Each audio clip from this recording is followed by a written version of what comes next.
Real Talks, le podcast de Switzerland Sotheby's International Realty qui parle d'immobilier, sans filtre, des experts, des conseils, des vraies réponses. Bonjour et bienvenue dans ce premier épisode du podcast Switzerland Sotheby's. Ce premier épisode, on l'enregistre dans les locaux de Villars, ici à la montagne. Et justement, quand on parle d'immobilier à la montagne, on parle souvent de mètres carrés, de chiffres, etc. Et puis moi, ce qui m'intéresse vraiment, c'est d'avoir des histoires derrière cet immobilier de montagne. Pourquoi les gens viennent ici à Villars, comment ils se lancent, ce qu'ils ne savaient pas avant d'acheter. Et tout ça, on va pouvoir en parler aujourd'hui. C'est un peu le fil rouge de ce podcast. Et pour démarrer, j'ai trois invités qui connaissent particulièrement ce marché mieux que personne ici à Villars. C'est Milena, Sven et Martine. Bonjour à tous les trois. Bonjour.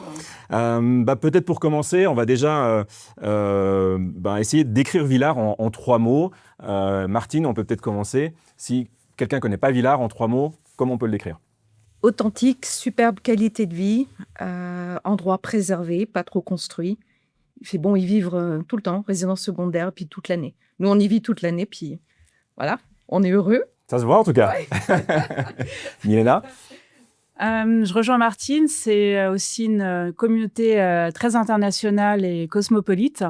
On est une station de ski, de station de montagne, on a énormément de soleil aussi, donc voilà, de soleil. Mais surtout une communauté qui vit à l'année et très internationale. On aime bien les gens ici, et les gens nous aiment bien. Et Sven, quelque chose à rajouter ? Là aussi, c'est pas seulement une station de ski, c'est aussi une petite ville à la montagne, proche des grands centres urbains. Par exemple, vous êtes en 15 minutes dans les villes, Montreux, 20 minutes, 30 minutes, Lausanne, Vevey.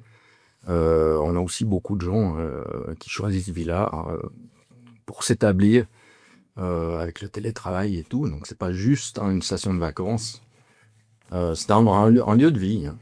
Donc, c'est vraiment cet aspect de style de vie à Villars qu'on sous-estime, c'est ça, c'est l'accessibilité aussi sur la plaine. Il y a autre chose qu'on sous-estime. L'aéroport de Genève est à 90 minutes seulement, hein, c'est rien, on prend un train, pas besoin de la voiture. Hélicoptère jusqu'à Genève ? Oui, aussi. C'est possible ? Ouais. Bien sûr. Ouais. Vous avez justement des exemples concrets à nous raconter, des anecdotes de clients qui cherchaient un bien ou d'une relation que vous avez eue sur une visite, quelque chose à nous partager ?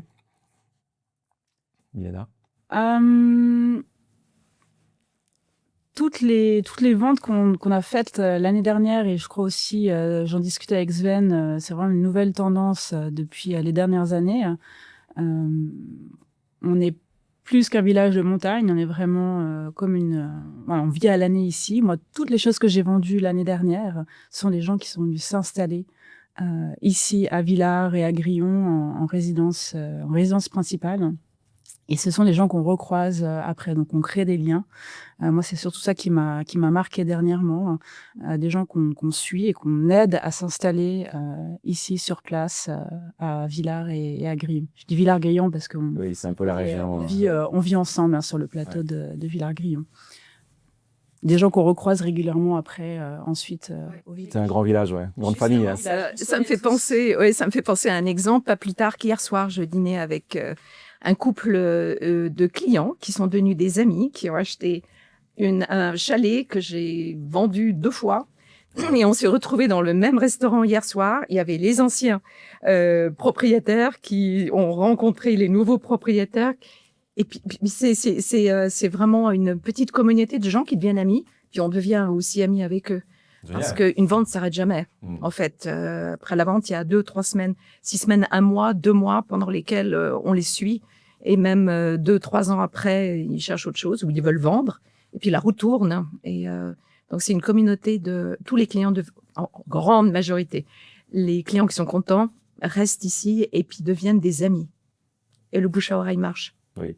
Sven, une autre anecdote ? Oui, on peut aussi dire qu'on rencontre passablement de gens qui ne savent pas encore, qui se disent « Tiens, on aimerait acheter en Suisse ». On visite toutes les stations de montagne et on arrive à Villars et puis on se dit « Ah bah tiens, finalement, ça coche peut-être pas toutes les cases, mais dans l'ensemble, on s'y retrouve, même si c'est pas que pour le ski.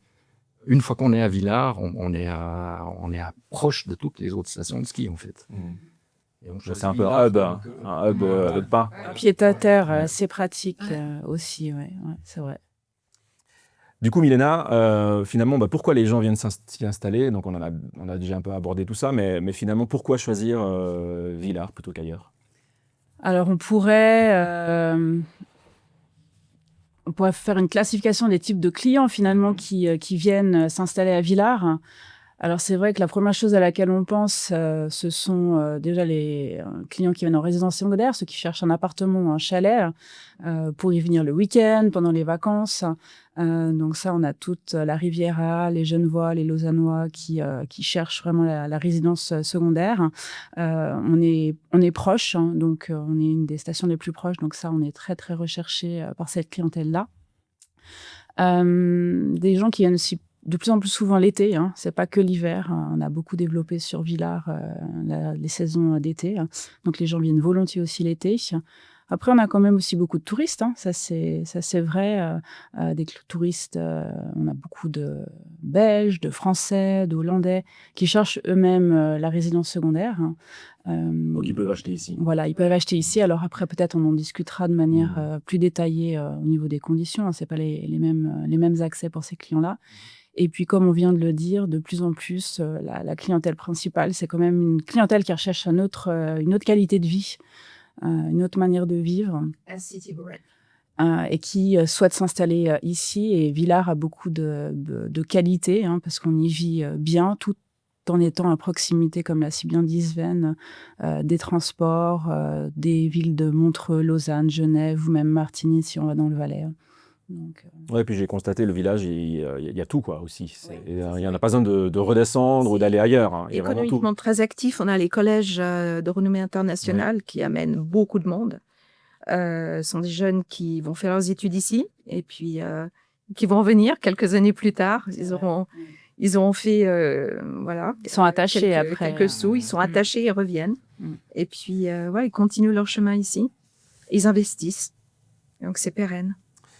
Quand on pense montagne, on pense aussi à Verbier, à Crans-Montana. C'est quoi finalement les avantages de Villars et les différences entre ces trois stations, j'ai envie de dire? C'est vrai qu'on a souvent des clients qui sont pas toujours fixés sur l'endroit où ils veulent venir. Hein. Comme tu as dit, Sven, on aimerait bien venir en Suisse, mais on regarde à Crans, on regarde à Verbier, on ne sait pas trop, ils viennent à Villars. Je pense qu'on est vraiment très différents de par exemple, ces deux stations. Bon, déjà, la proximité, hein, ça, on a déjà insisté, mais on est beaucoup plus proche que les stations comme Verbier ou Crans-Montana par rapport à l'aéroport à Lausanne ou à Genève. Donc, si vous voulez venir régulièrement le week-end et profiter pendant les vacances, on est quand même plus proche. Donc, on profite mieux de sa résidence secondaire quand on est sur Villars. Après, je pense aussi qu'on est une station plus familiale. On est une station où il fait bon vivre, où les gens aussi recherchent une ambiance un peu plus discrète. On a des familles qui ne recherchent pas le bling-bling de Verbier ou de Crans-Montana ou des stations qui ont une autre image. Donc, je cherche plutôt la sérénité, la vie à la montagne, mais avec le côté pratique. Puis on a tout, on a les écoles, on a les médecins, on peut vivre ici sans jamais redescendre. On n'est même pas obligé de faire les courses en bas. Il y a tous les commerçants, on fait vivre les commerces locaux, ça c'est important aussi. Ouais.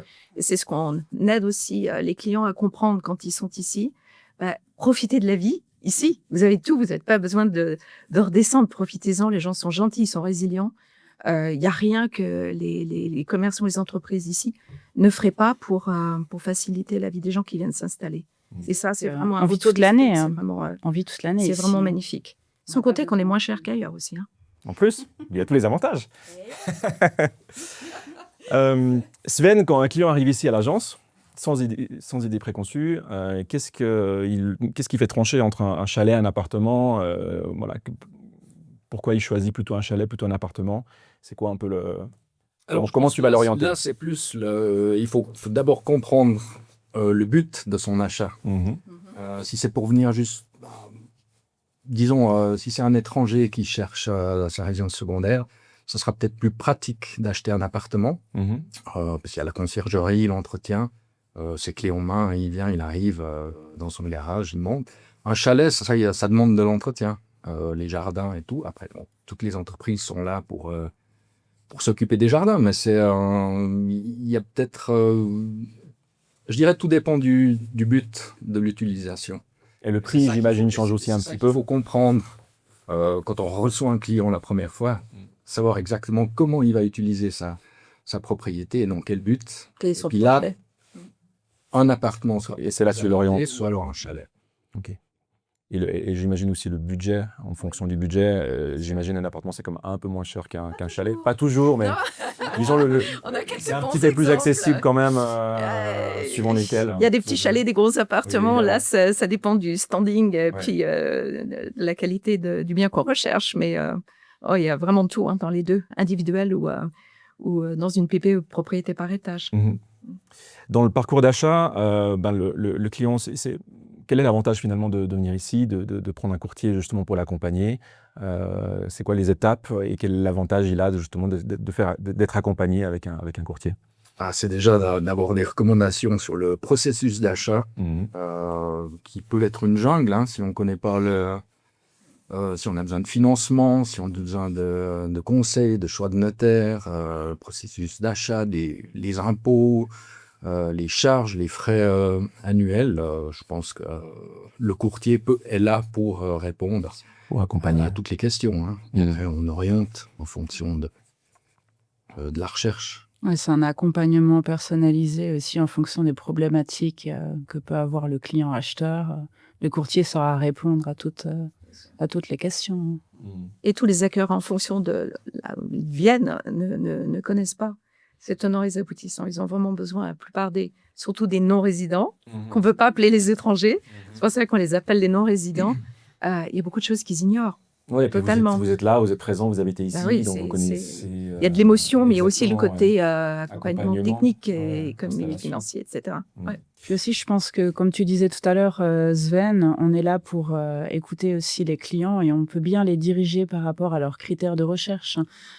Parfois, même en ayant des critères précis, nous, on va vraiment bien connaître la région et en fonction de la zone où se trouvent les appartements, on saura tout de suite trier si c'est quelque chose qui va les intéresser ou pas.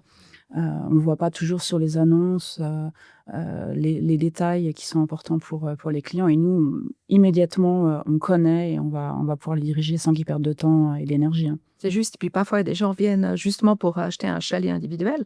Puis ils achètent un appartement. Ils se sentent bien.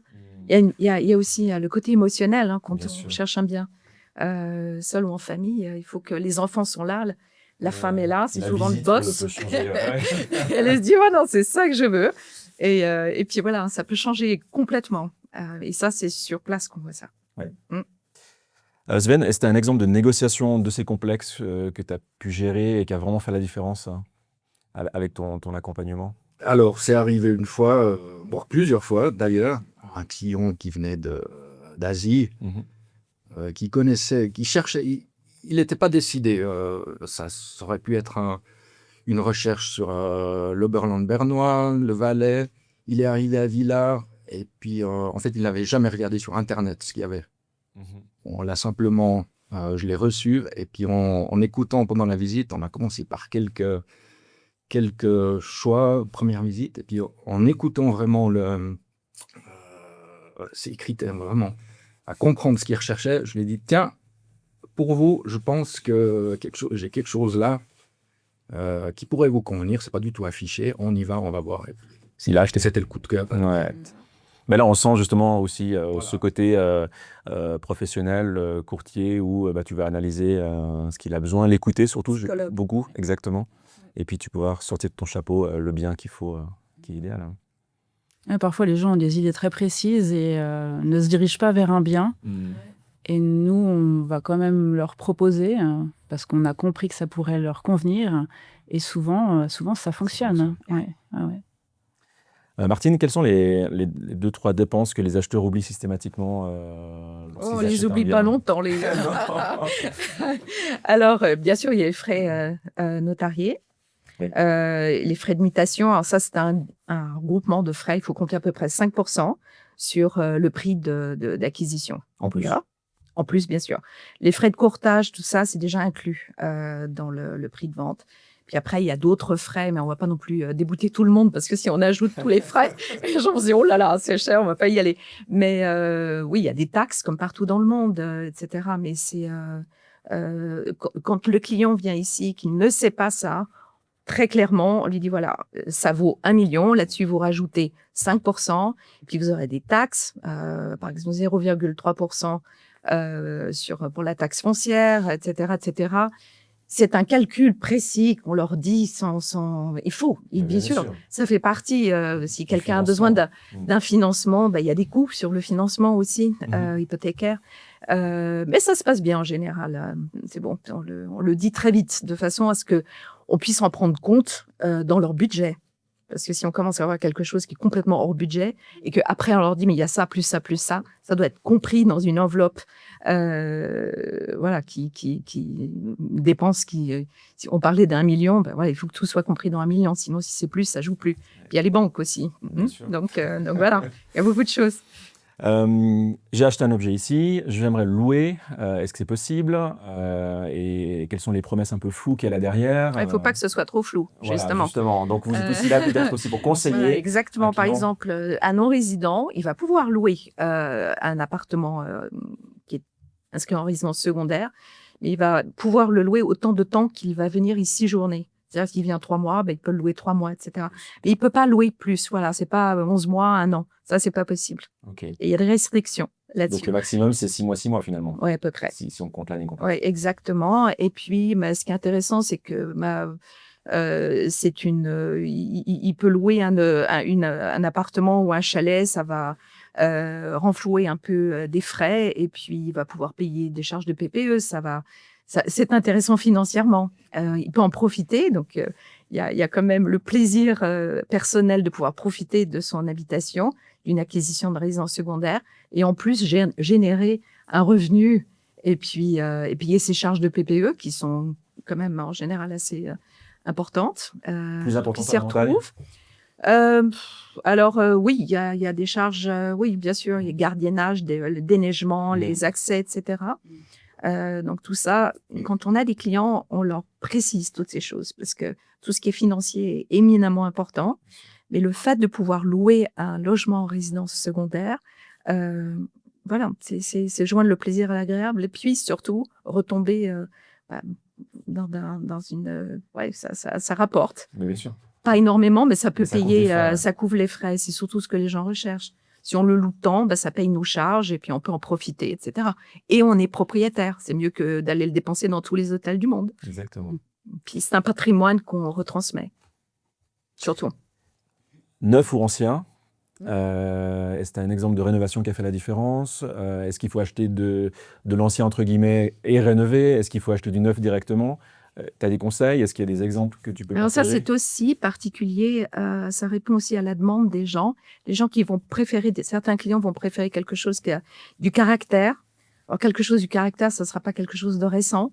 Et ils préfèrent faire leurs propres travaux et se retrouver vraiment chez eux que d'acheter quelque chose de plus récent. C'est un coût, mais on s'y retrouve. Il faut aussi penser que le marché immobilier à la montagne, il ne cesse de croître. Donc, en fait, ce qu'on investit aujourd'hui, c'est pas faux. On leur vendra. Faut pas être extravagant. Mais après, c'est vraiment une question de sensibilité en fonction des clients. Ils raisonnent pas du tout de la même façon. Quelqu'un va vouloir ce qu'on appelle une clé en main, rentrer dans un appartement, dans un chalet, dire moi je veux pas faire de travaux, je suis pas là, je peux pas le gérer, j'habite à l'étranger, c'est impossible. Et puis d'autres, d'autres habitent à Genève, à Lausanne ou à Zurich. C'est pas grave, c'est pas si compliqué pour eux. Mais après, c'est vraiment une question, là de nouveau, de choix, d'émotion. Vous aimez l'ancien, vous allez vers quelque chose de plus traditionnel. Sinon, si vous aimez le moderne, vous n'allez pas acheter l'ancien pour faire du moderne. Bon, moi, j'ai quand même une anecdote où il y a une clientèle qui recherche à ne pas avoir à faire de travaux, ceux qui veulent avoir le clé en main. C'est vrai que là, récemment, j'ai vendu un appartement qui avait été rénové juste avant Noël. Ils avaient essayé de le vendre avant, pas rénové, et ça partait pas. Vraiment, ils ont mis du temps. Et après, j'ai repris le mandat. Ils ont refait des rénovations. Et là, en 2 mois, on l'a vendu. Et clairement, les gens qui visitaient cet appartement ne voulaient pas entendre parler de travaux et c'est pour ça qu'ils se sont dirigés vers cet appartement. Il y a aussi des gens qui n'arrivent pas à se projeter non plus dans des rénovations. Hein. Et un peu de home staging. Il faut un peu de home staging. Prends les gens par la main et puis voilà, parfois on va justement visiter un chalet ou un appartement avec l'architecte, avec on a des maintenant avec l'intelligence artificielle, on peut montrer un produit fini parce que comme tu disais très justement, les gens ne se projettent pas. Donc il faut ça aussi, c'est important. Et oui. Et j'ai une question pour les 3. Concrètement, qu'est-ce que vous faites de plus pour vos clients au-delà de la transaction? On en a déjà un tout petit peu parlé, mais quelles sont les petites choses que vous allez faire en plus qui vont faire la différence? Alors moi, je les amène volontiers skier. Visite le samedi. Elle est très bien, par exemple, pour aller voir un chalet, on peut le faire à ski. C'est ton programme demain? C'est par exemple. Il fait grand beau, la neige est là. Et ça, quelqu'un me dit, oui, on cherche un chalet sur les pistes. Eh ben, on y va, on va le voir, mais à ski. Et puis là, parfois, ça fait la différence. De vraiment pouvoir y aller. Ça crée un lien supplémentaire. Voiture parquée. Bien sûr. On arrive à ski, hop, on est tout de suite mis dans l'ambiance. En tant que courtière, je vois depuis très longtemps que je suis un des liens entre les gens qui viennent acquérir un bien immobilier et puis la communauté, le village. Allez pas forcément chercher à acheter des choses en bas, c'est de faire marcher les commerces locaux, parce qu'ils vont vous le rendre très bien. Leur faire un listing des entreprises, que ce soit pour la rénovation, mais pas que. Aussi les restaurants, il y a des endroits sympas.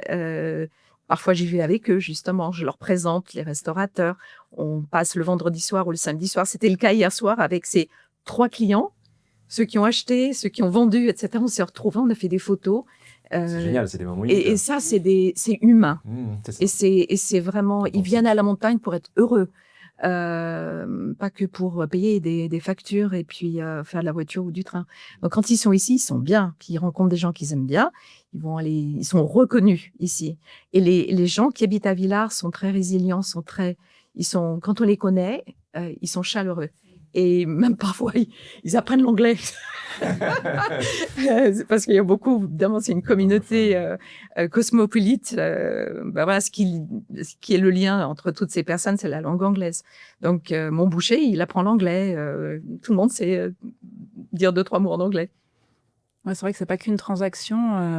On les accompagne, comme tu dis si bien, Martine. On a une liste d'entrepreneurs.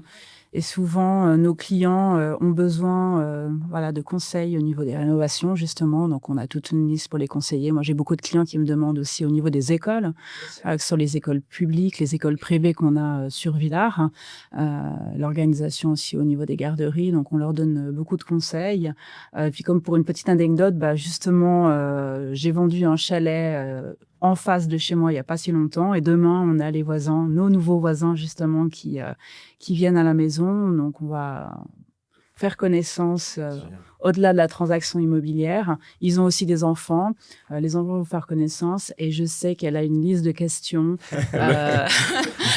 sur comment je fais ici. Et je me fais un plaisir, justement, de l'accompagner aussi au-delà de la transaction immobilière. Et puis ça peut durer des semaines, des mois, des années, comme je disais tout à l'heure. Si les gens t'aiment bien, ils reviennent. Et puis de nouveau, ils te conseillent. Nous 3, on habite sur le plateau, on habite à Villars. Donc, on connaît tout le monde nous connaît. C'est une force. Et ça, c'est une force indéniable. On peut pas faire le métier qu'on fait ici, à Villars, sur le plateau de Villars, puis habiter dans la vallée. C'est pas possible. Un agent qui ne sera pas local ne pourra pas avoir les mêmes conseils et ne connaîtra pas aussi bien la zone que nous. Ça, c'est clair. C'est la confiance que les gens nous font parce que justement, si on habite là, c'est pas une punition de nouveau. Ouais. On y habite depuis des années. Sven, je sais pas depuis combien de temps tu habites là, mais... Alors, ça fera 20 ans, c'est ça. Ah. Je connais Villars depuis 50 ans et j'y habite depuis plus de 20 ans. Et puis, travaille aussi. Mes enfants ont été élevés ici. Et puis maintenant, ils reviennent. Ça, c'est autre chose aussi. J'ai vendu un appartement, ici, Villars Intramuros, à quelqu'un de jeune qui avait fréquenté une des écoles internationales. Je connaissais bien la famille. Et un jour, ils ont ouvert la porte de l'agence. Et puis, ils m'ont dit, voilà, maintenant, c'est mon tour. Je vais acheter un appartement, mais il faut que tu m'aides parce que j'ai besoin de ceci, cela. Mais voilà, et la roue tourne. Ouais, c'est génial. Il y a un attachement. Au niveau des générations, on voit pas mal de on va dire trentenaires, quarantenaires qui reviennent à Villars. Ils venaient en vacances quand ils étaient petits ici, soit en location, soit les parents ont vendu. Et eux, aujourd'hui, ont des enfants et reviennent avec leur famille à Villars. Donc, il y a vraiment quelque chose ici. Aussi, Exactement, ça leur plaît, ça leur parle. Et quand ils doivent choisir une destination, ils viennent à Villars. On part, mais on revient. Ça, c'est le mot de la fin. D'ailleurs, pour le mot de la fin, parce qu'on arrive bientôt à la fin de ce podcast, si vous deviez donner un seul conseil pour quelqu'un qui souhaiterait acheter quelque chose ici, ce serait lequel? Achetez et transmettez. Sven? Acheter et transmettez? Acheter et transmettez, oui. Ouais. Acheter surtout. Ouais. Bien sûr.